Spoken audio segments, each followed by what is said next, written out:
Okay, hi everybody. Welcome back to Zulu Alpha Firearms channel. Again, I'm still Gérard, and today we are doing another 2-mag review. And thanks a lot for your support. We really find the 2-mag reviews are very popular, and of course we love doing them because I get to shoot guns that I haven't shot before.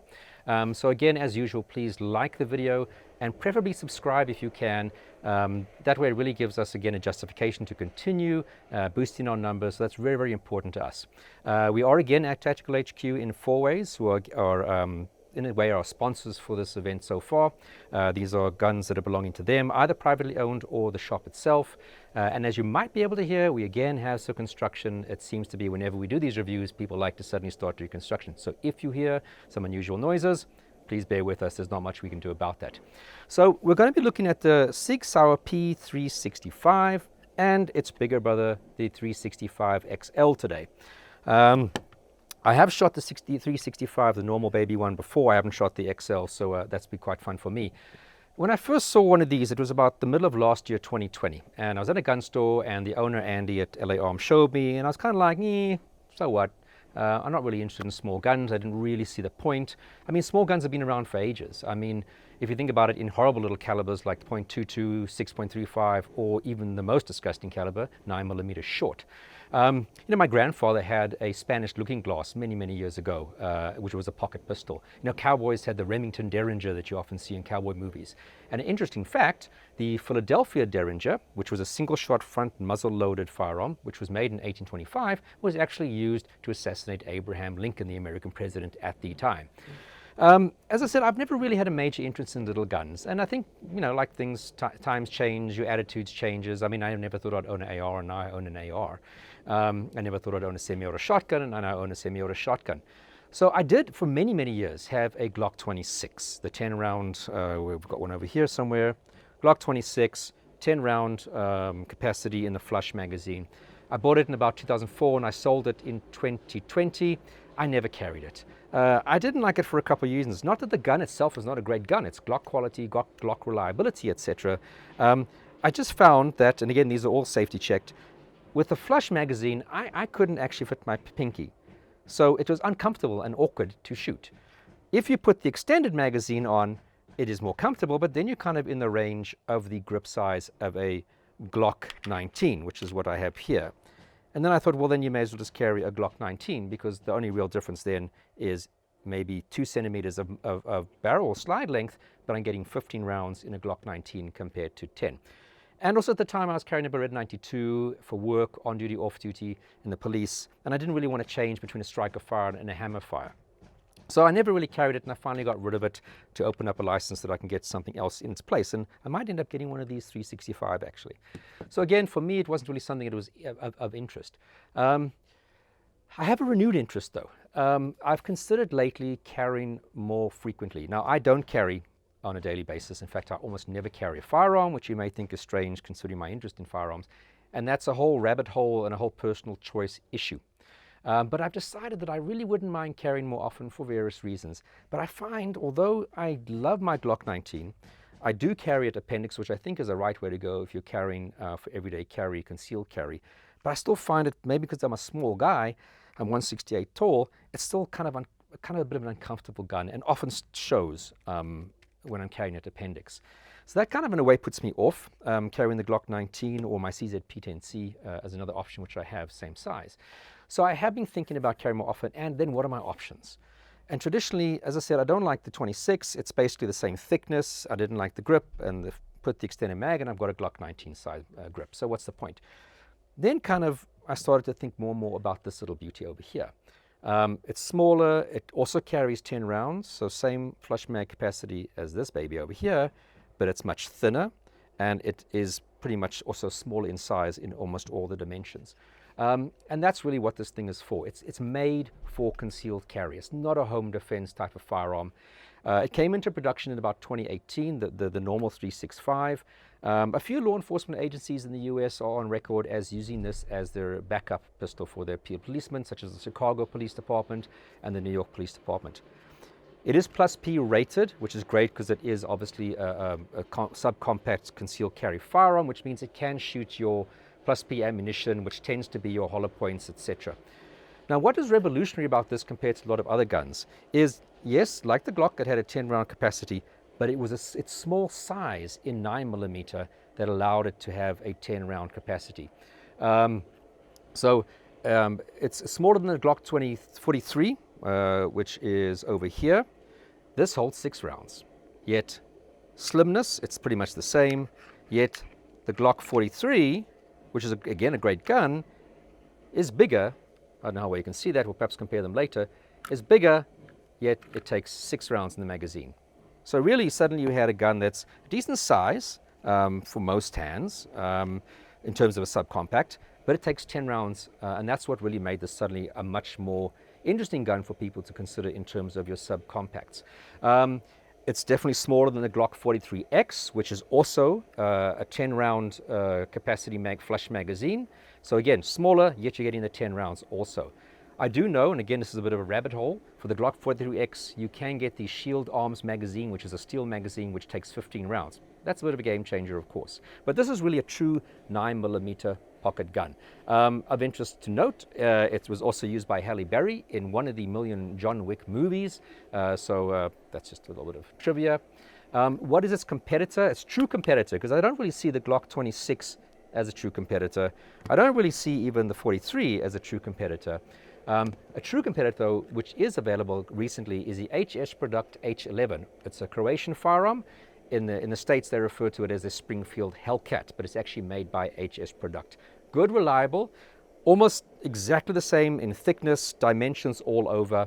But the advantage of the Hellcat or the HS Product H11 is it takes 11 rounds. So if that extra 1 round is important to you, then consider the Hellcat, or whatever you want to call it, as an option. It might also be cheaper. I'm not too sure how that compares price-wise to the 365. So just think about that. If you really want something that is as close as possible to fulfilling the same role as a 365, consider the Hellcat or the H11. There were a few problems with the earlier versions when this came out in 2018. Some people say that Sig Sauer likes to test its firearms on its initial customers who buy it. Perhaps that's a bit unfair. So there were a few little problems that people picked up, which I think if you're buying a new one now, you don't have to worry about. I personally wouldn't worry about. One of those was that there's a spring that tends to go, and you would see that, and I'll show you a better picture that I can show you of an example. How you can tell that spring is in the process of going is it actually starts to leave a scratch mark down the inside of the magazine. And again, we'll put up a picture for you to see that a little bit better. So check for that. If your gun is doing that, then you know there's a spring that might end up going, which means your gun might not fire. And also striker drag on the primers was a problem with the earlier. So you get the hit mark and a bit of a pull down drag on the primers. So those, as I said, were more the earlier issues. I think now if you're buying them in 2021, you're not really going to have those types of issues.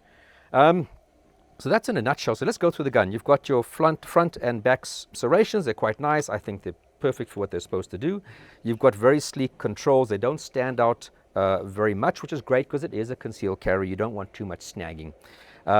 It's got 3-dot night sights, which is pretty neat. And the rear sight is designed so that you can, I won't do it because it's not my gun, that funky cocking with on your belt or on the side of a door or your bedside table if you need to. So that's pretty cool, but it's nice that it does have night sights. They are removable, so as if you want to put something else, and I think you can adjust them for windage, etc. What else we got here? As I said, the 10+1, 9mm in the mag. The trigger is pretty much your standard SIG trigger. You'll see on the XL it's a bit different, and it does have its proprietary rail, which is a bit sucky. But if you did want to put a laser or a torch on it, which I don't know on such a small gun, again, it makes the comfortable carry part of it not so great. You can do that, but it's a proprietary rail. Right, so that's this little baby here. And as I said, for me, if you do put the magazine in, let me do it this way rather, I can get a fairly nice, comfortable grip. And again, I don't have huge hands, but it's nice enough for me that it beats definitely the flush mag on the Glock 26. It is still small, but it's a subcompact gun. So keep that in mind.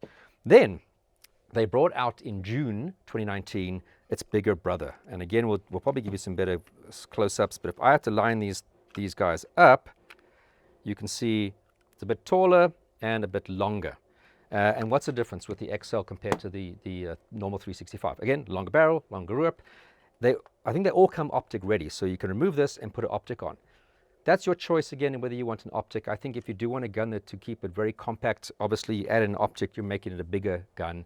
I sometimes wonder if you are using this for sort of self-defense and on an everyday carry capacity, do you need an optic? Are you not shooting? Should you not be shooting something that's much closer to you that you wouldn't really require an optic? But that again, personal choice on your side. What's different in terms of the magazine is it takes 12 rounds as opposed to the 10 in the normal 365. What is nice, which I do think is quite popular nowadays, is the flat trigger, which compared to the normal 365, you have a rounded trigger. So that's the major differences between the two. So again, but if you do look at it, this is 12 rounds, 10 rounds, that extra 2 rounds, the size, it's kind of your choice of what you want the gun for. The XL mags do fit in the 365 itself, for what it's worth, if you were curious about that. In terms of weights, I did weigh them all. Without a magazine in it, the 26 is 550 grams, 10 rounds. The XL, 511 grams, 12 rounds, and it's going descending order. 365 is 467 grams, 10 rounds, and the Glock 43 is 460 grams, 6 rounds. I think this one's life is coming to an end pretty soon. So that's the basic stats about the gun. How would you get them licensed? Again, definitely self-defense. You could license this. You could license it under I checked with a few sporting people. You could probably get an endorsement letter to license this under Section 16, dedicated sports license. And of course, probably Section 15, your occasional sports license. And remember, Sections 15 and 16 are not used in the alternative. You can have Section 16 firearms and Section 15 and 16 firearms. It's not one or the other. And of course, collector. Like if you have a collector's theme, such as I have, pocket pistols used in movies, this little baby would definitely fit into that. So if you have a collection theme that fits this type of firearm, again, you would get it. You would be able to get it for that purpose. Price-wise, and we're almost done with the facts and the info, then we're going to actually shoot. Again, this is not an advert, so I'm not saying this is what you will get it for, but I'm just again speaking about what the prices more recently at Tactical HQ were. The 365 was going for, or is going for $15,490. Again, but when you want to buy, compare prices, and again, just obviously check at the time you want to buy, because I don't know when you're watching this video. It's today, the 11th of February.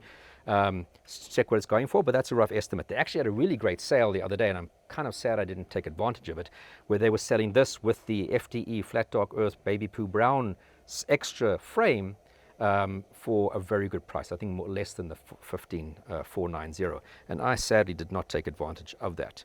So the XL, the XL roughly is going for here at Tactical HQ $1,750. So, you know, you're basically talking $2,000 more for that extra length, extra size in the grip, and 2 more rounds and a flat trigger. You've got to decide whether that's worth it for you. So, let's shoot these puppies. Okay, so the range is hot. There are other people shooting because the range is now open to the public. So if you hear other bangs going off, don't worry, not an accidental discharge. And hopefully it doesn't interfere with our review. So what I'm going to do is I'm going to shoot a mag out with the 365 and straight away shoot a mag out with the XL. Maybe I see some comparison differences to mention to you. All right, so I have shot this before, so but only once, about a magazine of it.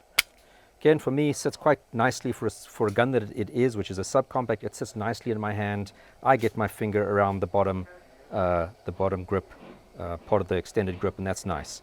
I like the fact that the features are very flush. There's not much going on, and that's great because it is something that's going to be concealed carry. So let me stop jabbering away and let's actually enjoy it. All right, so again, I'm going to go for the middle. All righty. Okay, let's have a look. It is significant kick. Yeah. Reset's not bad. I've never been a big fan of Sig kickers. I always shoot low.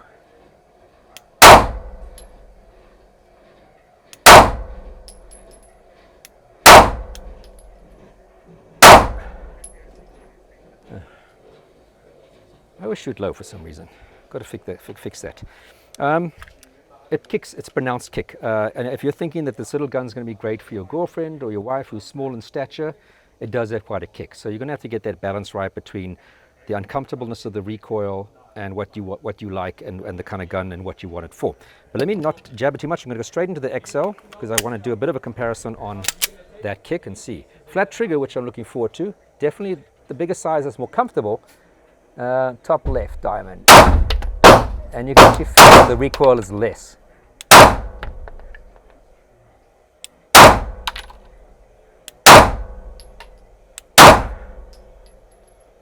Seriously?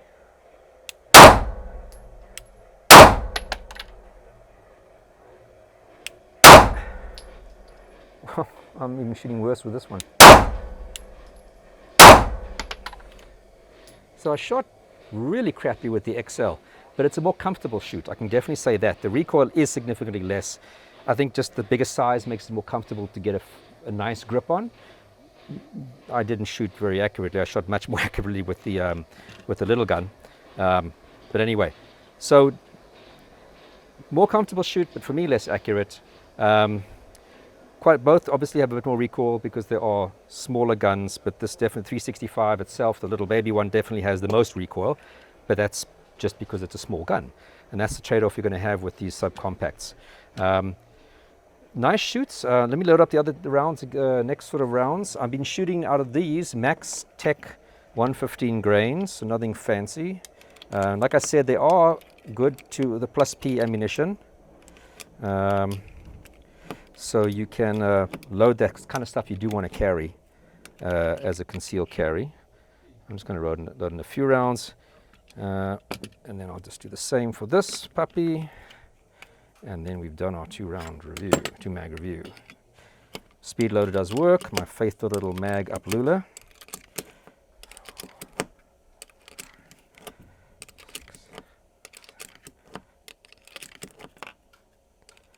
I'm just going to load up 10. I'll load up 12. Why not? And I'll shoot quite quickly, and again just bounce between the two. Rightio. Does pop forward. I like that. I'm going to go for the top right hand diamond on the left target and see if I get a better stance, and my finger more on the tip of the trigger. Oh, that's not too bad. Where am I even hitting? Okay, if I take my time, I shoot better. That's logical, I guess. Ow. All right, so time and patience and control. Right, let's get this one in. Again, more comfortable grip. Bottom right diamond. I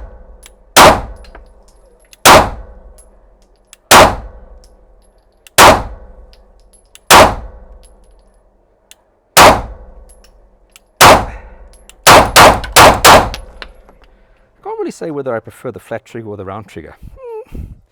Maybe the flat trigger a little bit more, but it's clearly not helping my shooting. So yeah, as I said, for what they are, I think they're good, reliable. I like them. I like the capacity. I like the feel of it, the weight of it. There are other firearms that, as I said, that do kind of compete to some degree. And it's going to you look at your budget. As I said, the HS Product H11, something to compare directly to these. If you've got the opportunity, I've never shot one, so I can't really say. But I'm definitely looking at then. I think I'll probably still go for the little one, for what I want it for, which is more of an everyday carry. That I hope I don't have to ever use in this situation. Just because I think if I am going to go subcompact, I want to go as small as possible with a reasonable mag capacity that I can still comfortably grip. Do I have to shoot wonderfully accurate at this kind of distance, which is probably where if I had to ever use it for self-defense purposes, that kind of accuracy is fine for me. Obviously, I'm going to practice with the firearm like anybody should.